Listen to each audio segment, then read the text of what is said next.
جاءكم فاسق بنبأ فتبينوا أن تصيبوا قوما بجهالة فتصبحوا على ما فعلتم نادمين صدق الله العظيم.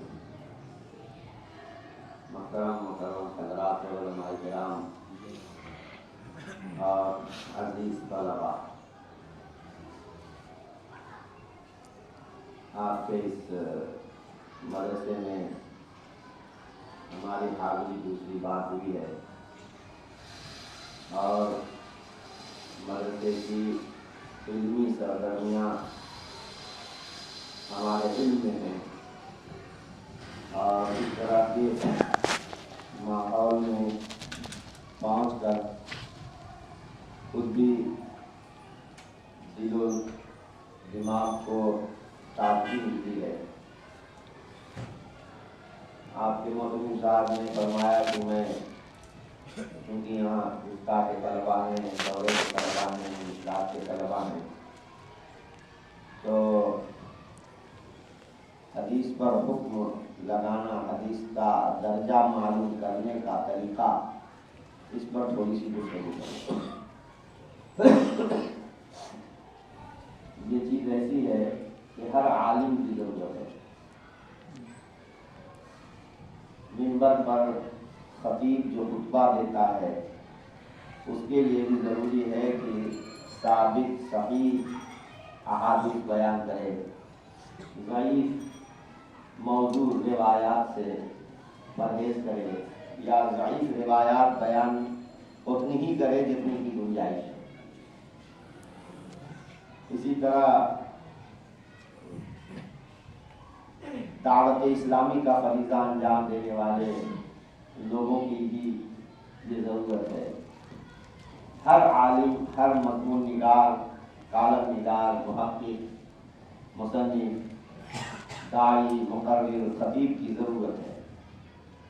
اب آپ کہو کہ اتنی اہم ضروری چیز ہے تو اتنا ہم لوگوں کو پڑھایا کیوں نہیں جاتا؟ پڑھایا جاتا ہے، لیکن ظاہر ہے کہ سب چیزیں تو نہیں پڑھائی جا سکتی۔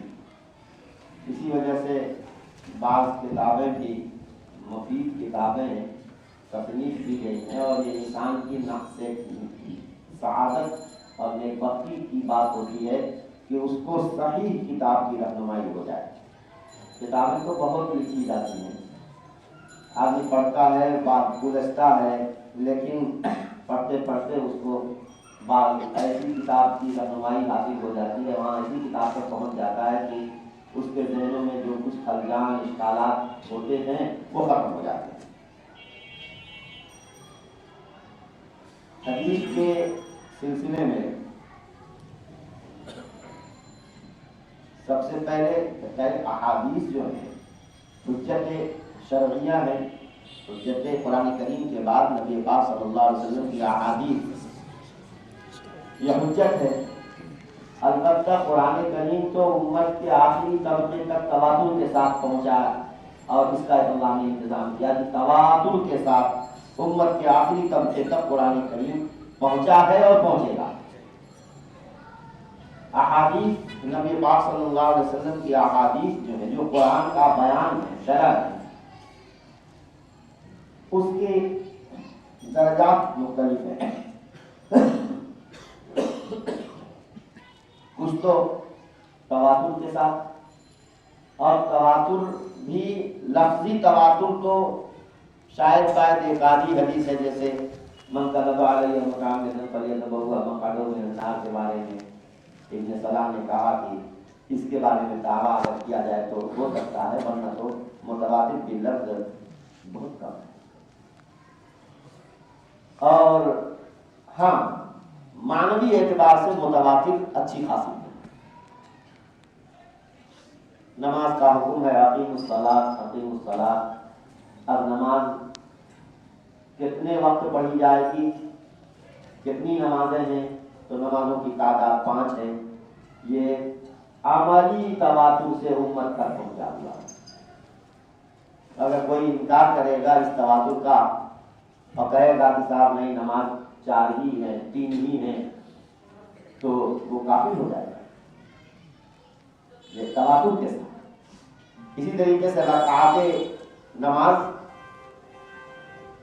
کہ ظہر میں 4 رکعت ہیں، عصر میں 4 رکعتیں ہیں، مغرب میں 3 رکعتیں ہیں، فجر میں 2 رکعتیں ہیں، یہ نمازوں کی رکعات جو ہے یہ بھی تواتر کے ساتھ امت تک یہ علم پہنچا ہے۔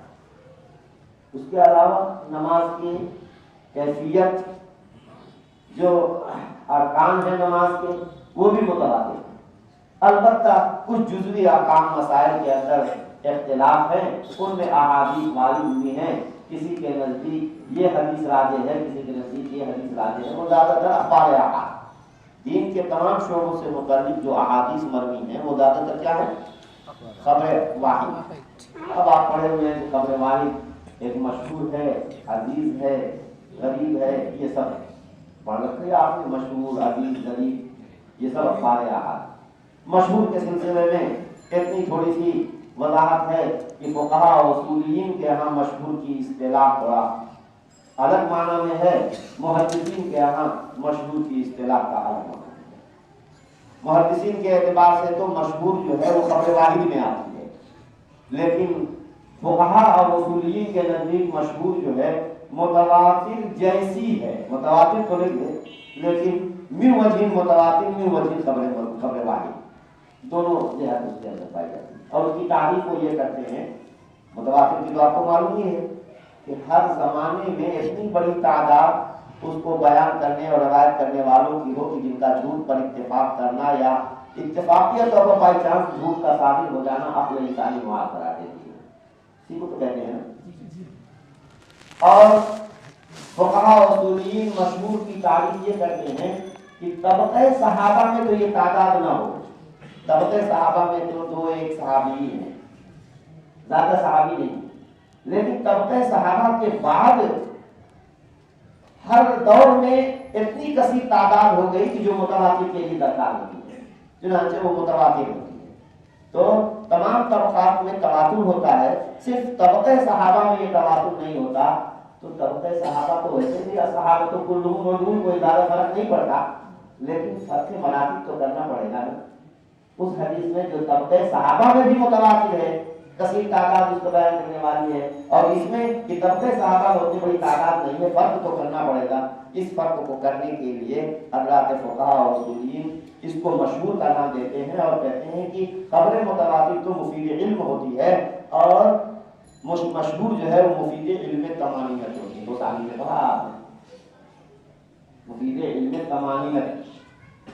اور متواتر کے ذریعے سے کتاب اللہ پر زیادتی جائز ہے، لیکن مشہور کے ذریعے سے کتاب اللہ پر زیادتی تو جائز نہیں ہوگی، لیکن یوں وجہ متواتر سے اس کو مناسبت ہے تو اتنا حق ملا اس کو کہ کتاب اللہ کے عام کو خاص اس سے کیا جا سکتا ہے، کتاب اللہ کے مطلق کو مقید کیا جا سکتا ہے، یہ اتنا ملتا ہے۔ اور وہ مشہور جو خبر واحد ہے محدثین کی اصطلاح میں، وہ فقہاء کی نظر میں وہ کیا خبر واحد ہے، اس سے تو کتاب اللہ پر زیادتی بھی جائز نہیں ہے۔ جیسے لا صلاۃ علی من لم یقرأ بفاتحۃ الکتاب، ہر زمانے میں 2-4-5 تعداد ہے، لیکن یہ تعداد جو ہے تواتر کی حد تک نہیں پہنچی ہوئی، اس لیے ہم یہ تو نہیں کہہ سکتے کہ جیسے فقرؤوا ما تیسر من القرآن جو حکم ہے کہ اس سے تو معلوم ہے کہ مطلق قرأت فرض ہے، مطلق قرأت قرآن نماز میں فرض ہے، آیت سے یہ معلوم ہوا، اور حدیثوں میں بھی ہے فقرأ ما تیسر من القرآن،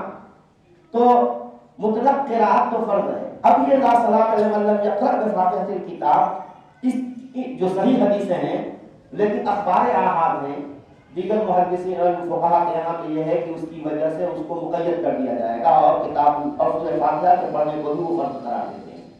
اصل میں ان کی مجبوری یہ ہے کہ ان کے یہاں فرض اور پھر اس کے نیچے سنت، درمیان میں کوئی درجہ ممکن نہیں ہے، اور ہمارے یہاں فرض اور سنت کے درمیان ایک درجہ جو ہے واجب کا بھی ہے، جو فرض عملی ہے، عملاً اس کو کرنا ضروری ہوگا، نہیں کرے گا تو نماز ناقص ہوگی، اور اگر کر لیا اور سجدہ سہو سے اس کی پورتی ہو جائے گی، اور اگر سجدہ سہو نہیں کیا تو وقت کے اندر اعادہ ہوگا، یہ سب ہے نا جی۔ لیکن فرض نہیں قرار دیا گیا ہے، کیوں؟ اس لیے کہ اگر ہم سورہ فاتحہ پڑھنے کو بھی فرض قرار دیں گے تو فقرؤوا ما تیسر من القرآن کے اطلاق کو مقید کرنا لازم آئے گا، اور اس کے لیے چاہیے کیا؟ کم سے کم خبر مشہور چاہیے، اور یہ حدیث کا مشہور کے درجے کی نہیں۔ بہرحال یہ تمہید تھی، ابھی تھوڑا سا ذہن آپ کو لے آئے۔ اخبار احاد، اخبار احاد بھی حجت ہے، حالانکہ حجت باوجود کہ یہ مفید ظن ہے۔ اخبار احاد خبر متواتر مفید یقین، خبر مشہور مفید علم طمانینت، اور بقیہ جو ہے وہ اخبار احاد ہیں۔ اخبار احاد یہ مفید ظن ہے، لیکن مفید ظن ہونے کا کیا مطلب؟ شک نہیں، ظن غالب، ظن اور ظن غالب پر بھی عمل کرنے کو واجب قرار دیا گیا ہے۔ قرآن میں اس ظن غالب پر عمل کرنے کا حکم دیا گیا ہے۔ ایک طرف تو قرآن یہ کہتا ہے إِن يَتَّبِعُونَ إِلَّا الظَّنَّ وَإِنَّ الظَّنَّ لَا يُغْنِي مِنَ الْحَقِّ شَيْئًا۔ منکرین حدیث جو ہے نا اس کو لے کے پکڑتے ہیں، إِن يَتَّبِعُونَ إِلَّا الظَّنَّ، ظن کیونکہ خبر واحد جو ہے مفید ظن ہوتی ہے، اور قرآن نے کہا ہے کہ یہ لوگ تو ظن کی اتباع کرتے ہیں، ظن جو ہے وہ حق کی جانب سے بے نیاز نہیں کر سکتا۔ وہ قرآن کی آیت کا غلط استعمال کر رہے ہیں۔ وہ ظن شک کے معنی ہے، وہ ظن کیا ہے؟ جس ظن کی اتباع لازم اور ضروری ہے وہ ظن ہے جو غالب،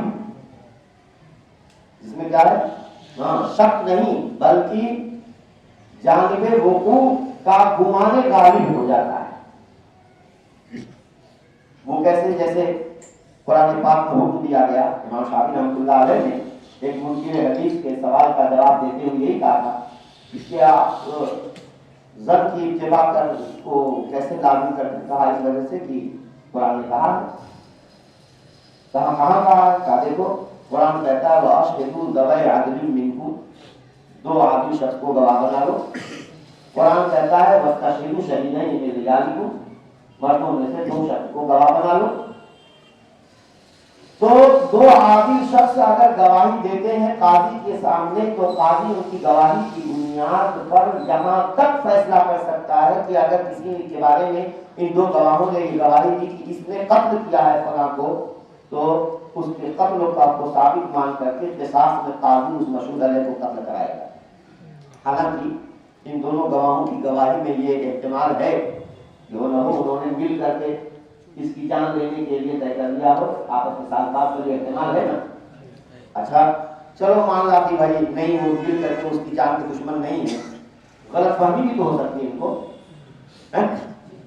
گھر میں گھسے، دیکھا کہ ایک آدمی کو خنجر سے مار رہا ہے اور وہ تڑپ رہا ہے، اب یہ اس کو چھڑا رہے ہیں، ایک آدمی اس کو چھڑا رہا ہے، اب وہ اس چھڑانے میں چھینا جھپٹی میں اس کے کپڑوں پر خون لگ گیا، اس نے چھین لیا، اب وہ آدمی جب دیکھا کہ میں نہیں اب قتل کر پاؤں گا تو بھاگ گیا گھر کے پچھلے دروازے سے۔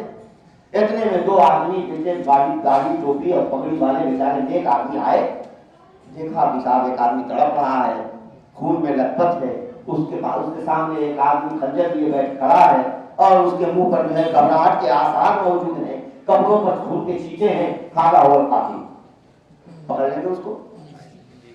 ان کو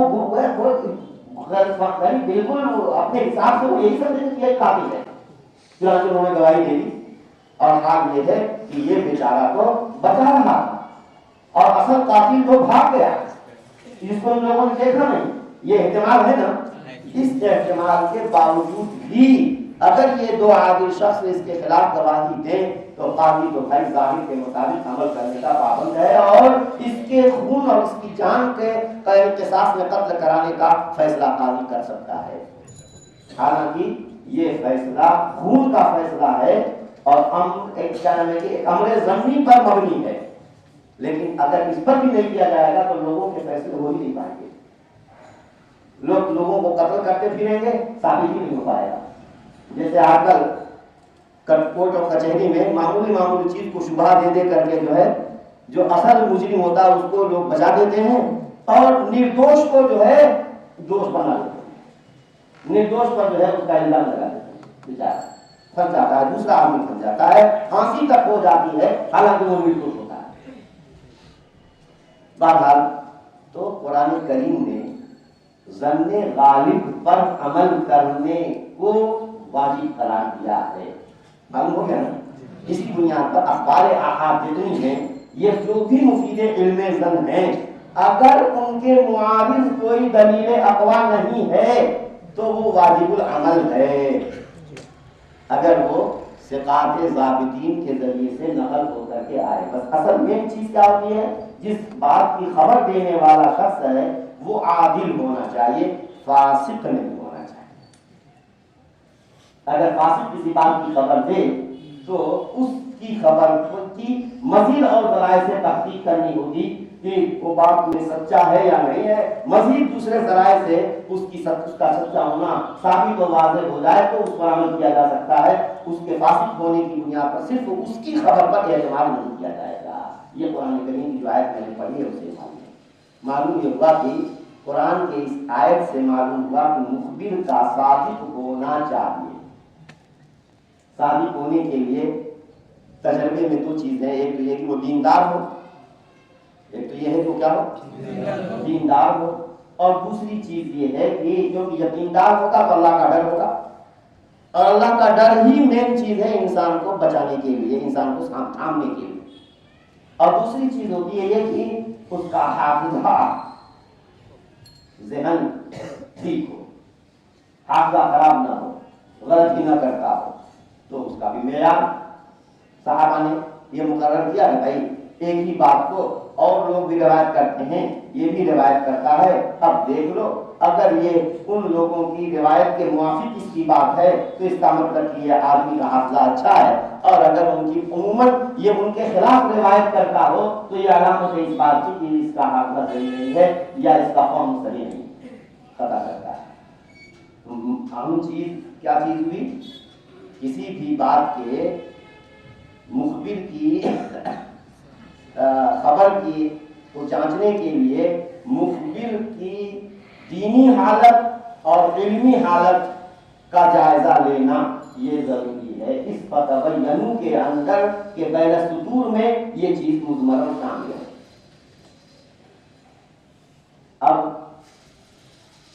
یہ امت محمدیہ کی خصوصیت ہے کہ نبی پاک صلی اللہ علیہ وسلم کی ایک ایک قول، ایک ایک فعل اور ایک ایک تقریر بھی آپ جانتی ہو، واضح نہیں کہ آپ کے سامنے کسی صحابی نے کوئی کام کیا یا کوئی بات کہی اور اس پر احمد صلی اللہ علیہ وسلم نے خاموشی اختیار فرمائی اور آپ نے نقیر نہیں کی تو یہ تقریر ہے، اوکے کرنا، اس کی تصدیق کر دینا.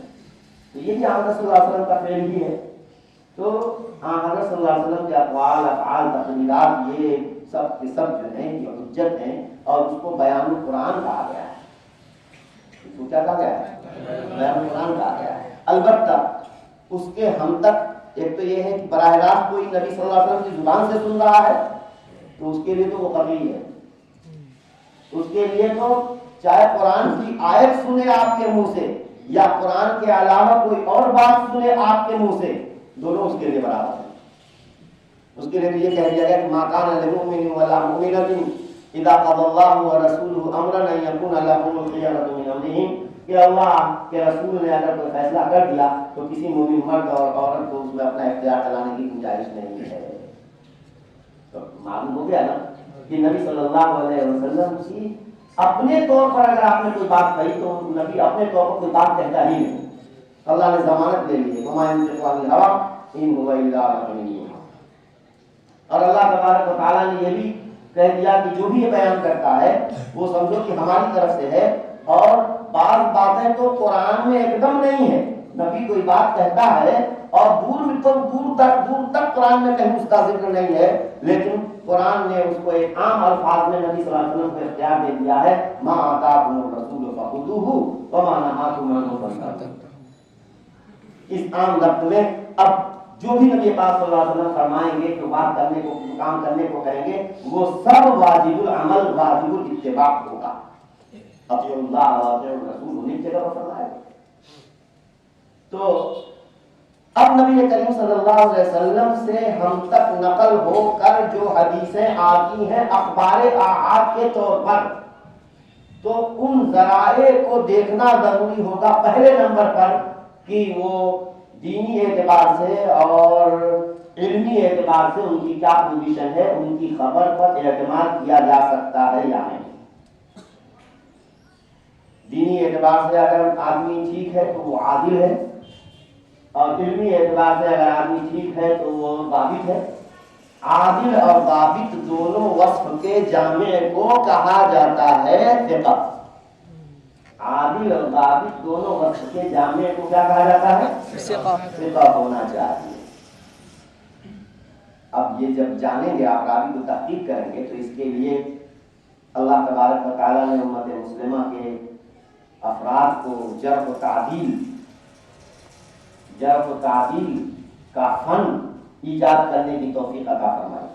اور یہ جرح و تعدیل راوی پر کسی کا تزکیہ کرنا، کسی کی تضعیف کرنا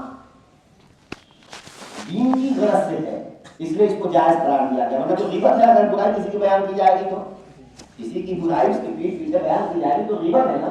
لیکن مسئلہ نبی کی حفاظت کا ہے، نبی کی قول کی حفاظت کا ہے، سنت کی حفاظت کا ہے۔ اس لیے ضرورت کی بنیاد پر راوی کے اندر واقعہ اگر کوئی کمی ہے، کمزوری ہے، تو اس کو بیان کرنا دیانتاً اخلاقاً لازمی ہے، تاکہ لوگ اس کے، اور اگر وہ اچھا ہے تو اس کی اچھائی کو بتانا، اور اگر وہ کمزور ہے تو اس کی کمزوری کو بتانا ضروری ہے، تاکہ لوگ اس سے احتیاط کریں اور اس کی روایات پر اعتماد نہ کریں۔ چنانچہ نبی صلی اللہ علیہ وسلم کے زمانے سے لے کر کے ہی خدا حضرت صلی اللہ علیہ وسلم نے بھی جرح کی ہے۔ ایک صاحب آئے، دروازہ کھٹکھٹایا، پوچھا کون ہے؟ نام بتایا گیا، کافی صرف شیرہ، قبیلے کا برا آدمی ہے۔ اور پھر جب آئے تو حضرت صلی اللہ علیہ وسلم نے ان کا اعزاز کیا، ان کو اچھے سے بیٹھایا اور ان کی اجازت کی۔ اور پھر جب چلے گئے، عائشہ نے کہ آپ نے بے صاحب الشیرہ کہا، اس کے ساتھ میں اکرام کیا؟ کہا ہاں، وہ اپنی قوم کا معزز و مکرم ہے، اس کا حق ہے کہ اس کا اکرام کیا جائے، لیکن بے صاحب الشیرہ میں نے دوسروں سے اس طرح سے کہہ دیا کہ لوگ اس سے چوکنا رہے، کیا ہے؟ کوئی شادی وادی کہیں کرنا ہے، رشتہ لگانا ہے، کرنا ہے، تو لڑکی والے لڑکے کے بارے میں پوچھتے ہیں آس پاس کے لوگوں سے، تو ان کی یہ ذمہ داری ہے کہ واقعہ لڑکا اگر نیک ہے تو وہ بتا دیں، لڑکا اگر خراب ہے، کوئی اس کے اندر بری عادت ہے تو وہ بھی بتا دیں۔ یہ غیبت نہیں ہوتی، یہ دیانت کا تقاضا ہے۔ اسی طریقے سے تو یہ دین کی ضرورت ہے۔ چنانچہ علم جرح و تعدیل مستقل ایک فن، اور اس جرح و تعدیل کے نتیجے میں کچھ لوگ ثقہ قرار پائے، کچھ لوگ ضعیف قرار پائے، کچھ لوگ جھوٹے قرار پائے، اور کچھ لوگ ایسے بھی ہیں کہ ان کے بارے میں کوئی ٹپڑی نہیں ہے، کسی کا کوئی تبصرہ نہیں ہے، ایسے بھی ہیں۔ تو ان سب کے حالات کتابوں میں لکھے ہوئے ہیں، ان کتابوں کو کتب اسماء رجال کہا جاتا ہے، یا کتب الجرح و تعدیل بھی کہا جاتا ہے۔ ابن ابی حاتم کی کتاب کتاب الجرح و تعدیل نام ہی ہے اس کا۔ تو حالات دیکھنے پڑیں گے ان کتابوں میں۔ بعض کتابیں تو ایسی ہیں کہ عام نطاق میں جرح و تعدیل کی گئی ہے، بعض وہ ہے کہ کسی خاص کتاب کے اندر جو راوی آئے ہیں انہی کے حالات اس میں بیان کیے گئے ہیں۔ یہ صحاح ستہ جو ہم پڑھتے ہیں، کتب ستہ، یہ امت کے درمیان متداول ہے، اور اس میں زیادہ تر حدیثیں آ گئی ہیں۔ ان کے اندر جو حدیثیں ہیں وہ امت کے کام بھر ہیں۔ ان کے علاوہ کچھ حدیثیں دوسری کتابوں میں بھی ہوں گی، تو وہ آپ دیکھیں گے تو انہی کے مضمون کو دوسری تعبیر اور دوسرے انداز سے ہی وہ ہوگی۔ اس میں ایک صحابی سے ہے، اس میں کسی اور صحابی سے ہے، تو عموماً جو ہے مضمون کی جہاں تک بات ہے، امت کو جتنے مضامین کی ضرورت ہے وہ ان کتب ستہ کے اندر غالب حد تک جو ہے وہ آ گئی۔ سمجھ رہے ہیں؟ باقی جو ہے مسند احمد ہے، مسند اعلیٰ ہے، مسند طبرانی ہے، یہ سب کتابوں میں حدیثیں ہیں، تو وہی حدیثیں ہوتی ہیں، ریپیٹ ہوتی ہیں۔ یہاں ایک صحابی سے وہاں دوسرے صحابی سے، یہاں اس کی ایک سند ہے وہاں دوسری کوئی اور سند ہو جاتی ہے، یا یہ ہے کہ تعبیر جو ہے یہاں کچھ ہے وہاں کچھ ہے۔ اس وجہ سے بھی کسی ایک مضمون سے متعلق جب پورے ذخیرہ حدیث میں سے حدیثیں نکال لیتے ہیں، مجموعی طور پر غور کرتے ہیں، تب سمجھ میں آتا ہے کہ نبی صلی اللہ علیہ وسلم کے اس قول کا کیا مطلب ہے۔ تو مطلب سمجھنے کے لیے جو محنت کی جاتی ہے اس کو تو کہتے ہیں درایت الحدیث۔ اس کو کیا کہتے ہیں؟ درایت الحدیث، فقہ الحدیث، کہ یہ کس بات سے متعلق ہے. عجیب بات ہے، بہت دفعہ ایک حدیث کا لفظ، اس کا ظاہری لفظ بتاتا ہے کہ یہ باب مواقیت کی صلاۃ سے متعلق ہے. مشہور حدیث ہے نا، من ادرک رکعۃ من الصبح قبل ان تطلع الشمس فقد ادرک الصبح ومن ادرک رکعۃ من العصر قبل ان تغرب الشمس فقد ادرک العصر. تو کیا خیال ہے؟ مواقیتی سے متعلق یہ حدیث لگ رہی ہے نا، اور بظاہر یہی لگ رہا ہے کہ ایک نماز، ایک رکعت جو ہے وہ دن نکلنے سے پہلے ہو اور ایک دن نکلنے کے بعد ہو، اور عصر میں ایک رکعت دن ڈوبنے سے پہلے ہو، باقی دن ڈوبنے کے بعد ہو، تو کوئی عصر کی نماز ہو گئی اور فجر کے بعد فجر کی نماز ہو گئی. ہم مسلموں کے لیے مصیبت بن گئی نا کہ یہ کیا بات ہوئی کہ حدیث میں آپ جو ہے فجر کی نماز میں تو کہتے ہو کہ نماز فاسد ہو جاتی ہے، اور عصر کی نماز میں کہتے ہو کہ نماز صحیح ہو جاتی ہے. پھر اس کے بعد دنیا بھر کا جواب دیا گیا ہے کہ اصل میں نہیں عن الصلاۃ فی الاوقات المکروہہ والی حدیث سے اس کا تعارض ہے. تو ہم نے غور کیا تو قیاس نے فجر میں تو صحت کا فیصلہ کیا اور فجر میں فساد کا فیصلہ کیا اور عصر میں صحت کا فیصلہ کیا. لیکن علامہ کشمیری رحمۃ اللہ علیہ فرماتے ہیں کہ یہ کیا بات ہوئی، جب حدیث ایک ہے تو اس میں آدھا فکر آدھا بٹے کیا ہے، قیاس ہی سے اگر تم کو ترجیح دینی ہے تو پوری حدیث کو ترجیح دو. آج یا بات دونوں میں کہو نماز فاسد، دونوں میں کہو کہ نماز صحیح. یہ کیا مطلب کہ ایک نماز میں کہو کہ صحیح ہو گئی اور دوسری نماز میں کہو کہ فاسد ہو گئی؟ کتنی بڑی بات ہے. علامہ کشمیری رحمۃ اللہ علیہ میں نے اس حدیث کے تمام طرق نکالے، تمام طرق نکالے اور نکال کر کے کہتے ہیں کہ میں اس نتیجے پر پہنچا کہ جو سمجھ میں بظاہر آ رہا ہے اس مضمون سے متعلق اس حدیث کا ہے ہی نہیں تعلق. اس حدیث کا تعلق تو مسبوق سے ہے. کیا ہے؟ ہاں، کئی حدیثوں کے اندر من ادرک رکعۃ من مع الامام فقد ادرک رکعۃ، سمجھا آپ نے؟ من ادرک رکعۃ من الجمعہ فقد ادرک الجمعہ.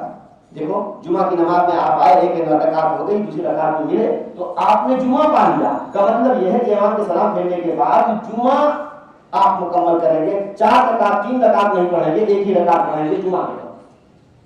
تو وہ بھی مسبوق سے متعلق ہے. اور بھی انہیں روایات ہیں، ان سب کو نکال کر علامہ کشمیری رحمۃ اللہ علیہ نے بتایا کہ اصل میں یہ ہے. پھر جب پوچھا گیا کہ یہ کیا مطلب ہوا، خاص فجر اور عصر کے بارے میں کہا گیا قبل ان تغرب الشمس، قبل ان تطلع الشمس. اس سے تو بالکل کھلی ہوئی بات ہے، یہ آپ زبردستی کر رہے ہیں. تو علامہ کشمیری رحمۃ اللہ نے زبردستی نہیں کرنا. قبل ان تطلع الشمس، قبل ان تغرب الشمس جو ہے یہ فجر کی تعبیر ہے، عصر کی تعبیر ہے. سمجھا آپ نے؟ ہاں. اور قرآن دیکھو، قرآن کہتا ہے کہ فسبح بحمد ربک قبل طلوع الشمس وقبل الغروب. اپنے رب کے حمد کی ساتھ پاکی بیان کرو قبل طلوع الشمس وقبل الغروب. تو یہ قبل طلوع الشمس فجر کی نماز کی تعبیر ہے اور قبل غروب الشمس یہ عصر کی نماز کی تعبیر ہے. مطلب یہ ہے کہ پوری نماز تو ہوگی طلوع شمس سے پہلے ہی، پوری نماز ہوگی عصر کی غروب شمس سے پہلے ہی. یہ نہیں ہے کہ آدھا ایک رکعت ادھر ہو اور ایک رکعت طلوع شمس کے بعد ہو، یہ مضمون ہی نہیں ہے سرے سے. سمجھے؟ ہمارے بزرگوں کا اکابر دیوبند اور ان میں علامہ کشمیری رحمۃ اللہ علیہ خاص طور سے ان کو اللہ نے فہم حدیث کا بڑا اونچا ملکہ عطا فرمایا تھا.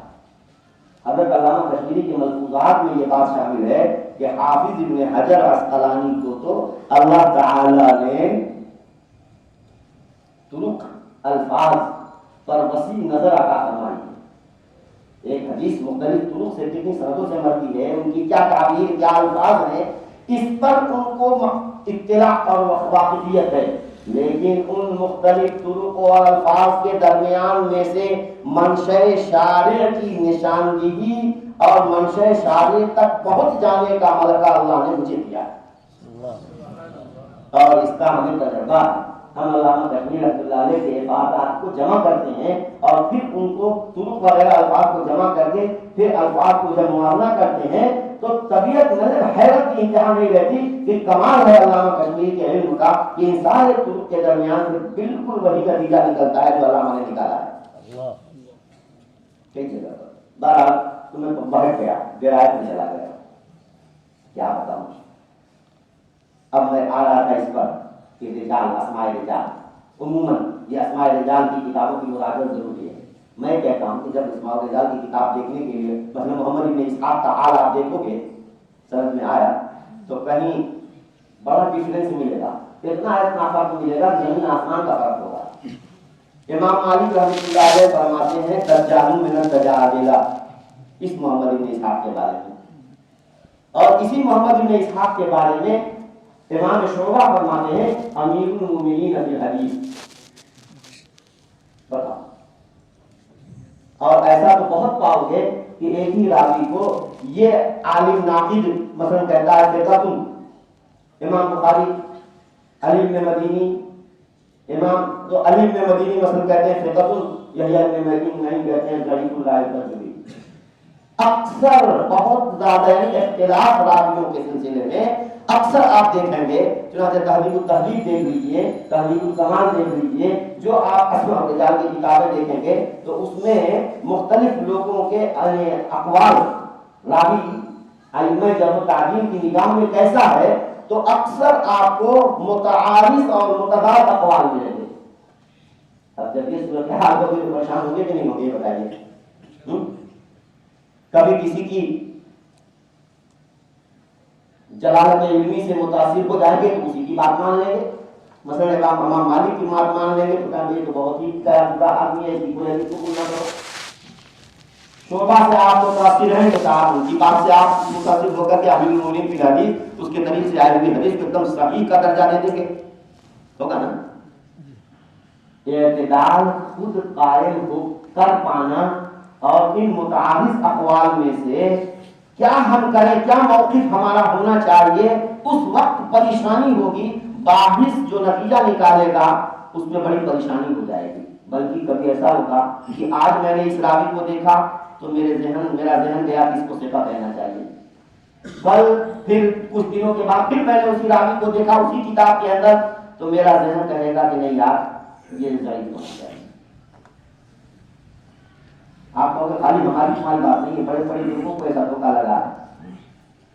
ایک راوی کو 10 مرتبہ وقفے سے جب ان کا حال دیکھا انہوں نے تو کبھی نتیجہ نکالا ضعیف, کبھی نتیجہ نکالا ثقۃ, کبھی نتیجہ نکالا ثقۃ وقد کلما, کہیں ثقۃ وقد ضعف اور کہیں ضعیف قد وثق.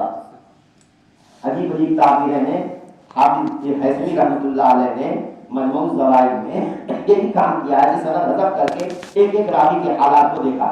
تو اب جب کئی وقفے سے راوی کا حال آئے گا تو ایک مرتبہ دیکھا تو کچھ ان کا ذہن بنا, 2 مرتبہ پھر دیکھا تو کچھ ذہن بنا, پھر دیکھا تو کچھ ذہن بنا. آپ اب فہرست سے نکالو گے تو مثلا یزید بن ابی زیاد کے بارے میں دیکھو گے تو 3-4 قسم کا تبصرہ ملے گا. حالانکہ ایک اسی کتاب کو اس وقت بھی دیکھا تھا لیکن دونوں مرتبوں میں الگ الگ نتیجہ نکلا نا. اس کے لیے ضروری کیا ہے کہ کوئی بڑا امام جو اس فن کا ماہر ہو اور جس کی زندگی بیت گئی ہو اسی فن میں, وہ ذرا محنت کر کے ان مختلف حالات کا تجزیہ کر کے ایک جامع اور معتدل خلاصہ نکال دے تاکہ ہمارے لیے آسان ہو اور ہم اس کو سمجھنے کی کوشش کریں کہ کس طرح کی صورتحال میں کیا خلاصہ ہوتا ہے. جب ہم اس کو ملا کر کے مطولات سے ملا کر کے 2, 4, 8, 10 کا دیکھ لیں گے تو ہمیں بھی اطمینان ہو جائے گا اور ہم کو بھی موقع پیدا ہو جائے گا کہ کس طرح کے حالات میں کیا خلاصہ پیش کیا جاتا ہے. حافظ ابن حجر اسقلانی رحمۃ اللہ علیہ نے یہ کام کر دیا اور بڑا زبردست کام کیا. حافظ نے جب سے ہوش سنبھالا ہے تب سے لے کر کے آخر عمر تک علوم حدیث تو ان کا اوڑھنا بچھونا تھا ہی, علم اسماء الرجال خاص طور سے ان کا امتیازی شان تھا. سمجھے؟ اب انہوں نے جو آخر میں یہ کتاب لکھی ہے تقریب التہذیب, بہت نپا دلا خلاصہ. چنانچہ کچھ راویوں کو کہیں گے ثقۃ اوسط الناس, جب ان کے حالات تفصیلی دیکھو گے تو معلوم ہوگا کہ یہ وہ لوگ ہیں جو اچ کوٹی کے لوگ ہیں, اونچی حیثیت کے لوگ ہیں, خود امام جرح و تعدیل کے درجے کے ہیں. ایسے لوگوں کو حافظ صاحب اتنے اونچے الفاظ سے خلاصہ دیتے ہیں. کبھی دیکھیں گے کسی راوی کے بارے میں ملے گا ثقۃ, تو جب اس کا دراسہ آپ کرو گے, ہم نے تجربہ کیا تو یہ وہ لوگ ہوتے ہیں جن کے فقہ کہنے پر سارے لوگ متفق ہوتے ہیں، تمام ائمہ جرح و تعدیل اس کو متفقہ طور پر فقہ کہتے ہیں، تو حافظ صاحب اس کا خلاصہ فقہ کہیں گے۔ اب ظاہر بات ہے ایک راوی مثلا اختلاف ہوا، کسی نے کہا، ایک نے مری نے کہا فقہ، فلاں نے کہا ضعیف، اور حافظ ابن حجر نے مثلا اس کا خلاصہ نکالا فقہ، تو اس فقہ میں اور اس فقہ میں بہت فرق ہے۔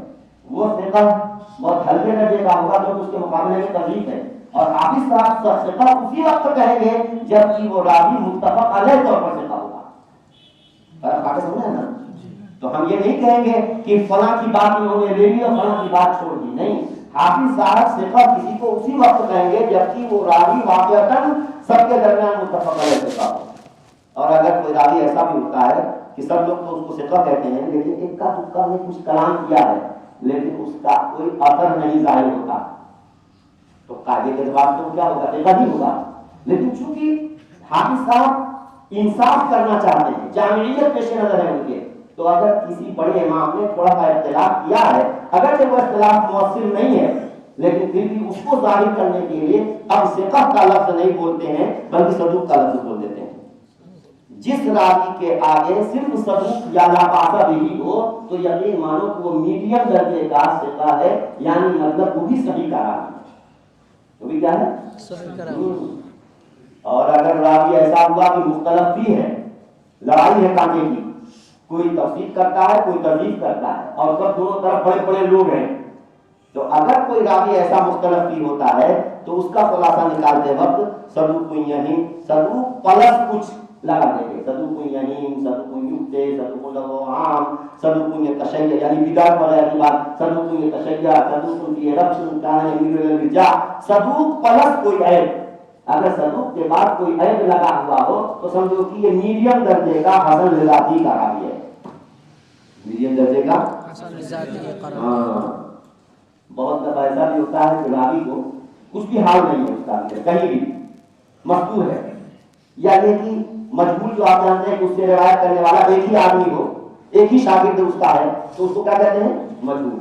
بہت سے مستور، بہت سے مجبور ہیں اسماء و رجال کی کتابوں میں، لیکن سب کو مستور اور مجبور نہیں مانا جا سکتا، کیونکہ ہم دیکھتے ہیں کہ آدمی مجبور ہے لیکن بخاری میں اس کی حدیث ہے، صرف اس سے زہری نے روایت کیا، کوئی اور اس روایت کرنے والا شاگرد اس کا نہیں ہے، پھر بھی اس کی حدیث بخاری میں ہے، مسلم میں ہے، یا جو حضرات صحیح حدیثوں کے اخراج کا انتظام کرنے والے ہیں انہوں نے اس کی حدیث لے لی ہے، تو اس کا مطلب یہ ہوا کہ ہر مجبور اور ہر مستور کے ساتھ ایک ڈنڈے سے نہیں ہانکا جا سکتا، دیکھا جائے گا۔ حافظ ابن حجر نے کمر کس کے ہمت کر کے اترے مجبوروں کی جماعت میں، اور جس چیز کو دیکھا کہ کچھ اس کو امتیاز حاصل ہے اس کو نکالا، آپ ادھر آئیے۔ مستورین کی جماعت میں گئے، بیٹھی ہوئی ہے، مطلب یہ اور اس میں جس مستور کو دیکھا کہ اس کے اندر کوئی نہ کوئی امتیاز حاصل ہے تو اس کو نکالا۔ چنانچہ ان لوگوں کو مقبول اور لین الحدیث کا باقاعدہ عہدہ تصنیف کر کے اس پر بیٹھایا کہ نہیں، اب آپ جو ہے اس کالی کرسی پر نہیں بیٹھیں گے، آپ جو ہے اس پیلو کرسی پر بیٹھیں گے اور آپ اس ہری کرسی پر بیٹھیں گے۔ سمجھے نا؟ بہت بڑا عظیم کارنامہ انجام دیا ہے۔ چنانچہ مقبول اور لین الحدیث، جس کو مقبول کہیں وہ بھی حسن درجے کا راوی ہوگا لیکن درمیانی درجے کا، اور جس کو لین الحدیث کہیں وہ بھی حسن درجے کا راوی ہوگا لیکن تھرڈ کلاس کا۔ جیسے ثقۃ کس کو کہیں بالکل نمبر 1 کی اس کی صحیح ہوگی، جس کو صرف ثقۃ کہیں اس کی نمبر 2 کی صحیح ہوگی، جس کو صدوق کہیں اس کی نمبر 3 کی صحیح ہوگی۔ اسی طریقے سے جس کو صدوق لہو عام، صدوق یخطئ یعنی صدوق پلس کچھ عیب کی بات کریں تو وہ میڈیم درجے کا راوی ہوگا، حسن لذاتی کا ہوگا لیکن اعلیٰ درجے کا حسن لذاتی راوی ہوگا۔ اور جس کو مقبول کہیں تو وہ میڈیم درجے کا حسن لذاتی کا راوی ہوگا، اور جس کو لین الحدیث کہیں تو وہ تھرڈ کلاس کا حسن لذاتی کا راوی ہوتا ہے۔ پھر اس کے بعد مستور، پھر ضعیف، اور پھر اس کے بعد مجبور۔ واقعی جو مستور ہے اس کو پھر ضعیف ان لوگوں کو بولتے ہیں نا کہ جو ہے تو مختلف ہی لیکن تضعیف کا پہلو غالب ہو، تو اب ایسے شخص کو صدوق کو یہی نقطے نہ کہہ سکے، ضعیف کا خلاصہ نکالتے ہیں۔ تو ضعیف جس کو کہا مستور، پھر ضعیف، پھر مجبور، تو ان کی حدیثیں ضعیف ہوں گی اصالتاً، لیکن تعدد طرق اگر ہو جائے تو حسن لغیری بن جائے گی، اور حسن لغیری اسی ترتیب سے مذکور کی حدیث مطابقت کی صورت میں حسن لغیری نمبر 1، اور ضعیف کی حدیث مطابقت کی صورت میں حسن لغیری نمبر 2 اور مجہول کی حدیث مطابقت کی صورت میں حسن لغیری نمبر 3 کا مرادی ہو گیا. اس کے بعد ہے متروک، کسی کو کہیں گے متروک، کسی کو کہتے ہیں متہم، کسی کو کہتے ہیں. تو متروک جو ہوتا ہے اس کا جب ہم نے جائزہ لیا تو معلوم ہوا کہ یہ متروک اس راوی کو بولتے ہیں جو انتہائی درجے کا صحیح الحفظ ہوتا ہے اور اس کے ضعیف کہنے پر سب متفق ہوتے ہیں. اس کے ضعیف کہنے پر سب متفق ہوتے ہیں. ایسے کا خلاصہ حافظ صاحب کیا نکالتے ہیں؟ متروک سے. لیکن چونکہ کمزوری کی وجہ سے یہ حفظ ہی تو ہے، عدالت کا فقدان نہیں ہے، اس لیے اس کی روایت کو بھی مطابقت سے فائدہ ہوگا، لیکن ایک سے نہیں، ایک سے زیادہ سے یا اس سے اچھے صحیح درجے کے کسی راوی سے ثقہ سے مطابقت ہو گئی تو اس کو فائدہ حاصل ہوگا. اور جو متہم بالکذب ہے یا مدعا ہے، یہ آخری درجہ، ظاہر ہے کہ نہ ان سے کسی کو فائدہ ہوگا اور نہ کوئی ان کو فائدہ پہنچا سکے گا. یہ تقریب التہذیب کے رجال کے 12 مراتب تھے جن کو میں نے بہت اختصار کے ساتھ آپ کو پیش کیا. اگر یہ نہج آپ کو معلوم ہو جائے، سمجھ رہے نا، ایک تو یہ ہے کہ آپ تفصیل کر کے جیسے حافظ صاحب نے کیوں یہ خلاصہ نکالا ہم چاہتے ہیں، تو اگر آپ کے اندر یہ صلاحیت ہے تو کر سکتے ہیں، چنانچہ بہت سے لوگوں نے کیا. لیکن اگر آپ نہیں کر سکتے ہیں تو ہمارے اوپر آپ اگر اہتمام کریں تو اس طرح سے حدیثوں کا درجہ آپ معلوم کر سکتے ہیں. اور ظاہر بات ہے کہ سب سے بس کی بات نہیں ہے، جو تخصص فی علوم الحدیث پڑھیں گے وہی تفصیلی دراسہ کر کے حافظ کے اس نہج کو سمجھ سکتے ہیں اور پھر ان کو اور بصیرت حاصل ہوگی. لیکن بقیہ اہل علم جن کے پاس موقع نہیں ہے وہ حافظ کے اس خلاصے پر اعتماد کرتے ہوئے اس کی روشنی میں کچھ حدیثوں کو صحیح، کچھ کو حسن، کچھ کو حسن لذاتی، کچھ کو حسن لغیری کا حکم اگر لگانا چاہیں تو آسانی سے لگا سکتے ہیں. اس کو لکھنے کی لکھت شکل میں اگر تم دیکھنا چاہو تو ہماری کتاب حدیث اور فہم حدیث میں بھی یہ بات ہے. عبد المنظر جو ادب المفرد کی شرح ہے اس کے مقدمے میں بھی تفصیل سے ہم نے اس کو مدلل کر کے لکھا ہے. الرب الفیاض مقدمہ ابن اسلام کی شرح ہے، اس میں بھی اس میں قیاس و معیار کو ہم نے پیش کیا ہے. بہرحال مجھ سے یہ کہا گیا، میں نے بہت کم وقت میں اختصار کے ساتھ یہ بات پیش کی ہے. اگر اب بھی آپ کو ضرورت پڑے تو ہم سے فون سے بھی رابطہ کر سکتے ہیں. مولانا عبداللہ محمود صاحب ہیں، ان سے بھی آپ پوچھ سکتے ہیں. اور بھی کیسی کوئی حرج نہیں ہے، تبادلہ خیال ہو سکتا ہے. علم کے سلسلے میں کوئی حیا اور شرم نہیں کرنی چاہیے، سمجھا آپ نے؟ ہاں، جو طالب علم کی چوں چرا نہ کرے اور جو مرید کی چوں چرا کرے، دونوں کو چراغاہ بھیج دینا چاہیے بقول عارف، ہے نا. یعنی طالب علم کے علم میں بڑھوتری وقت ہوگی جب وہ چوں چرا کرے، اشکالات پیش کرے.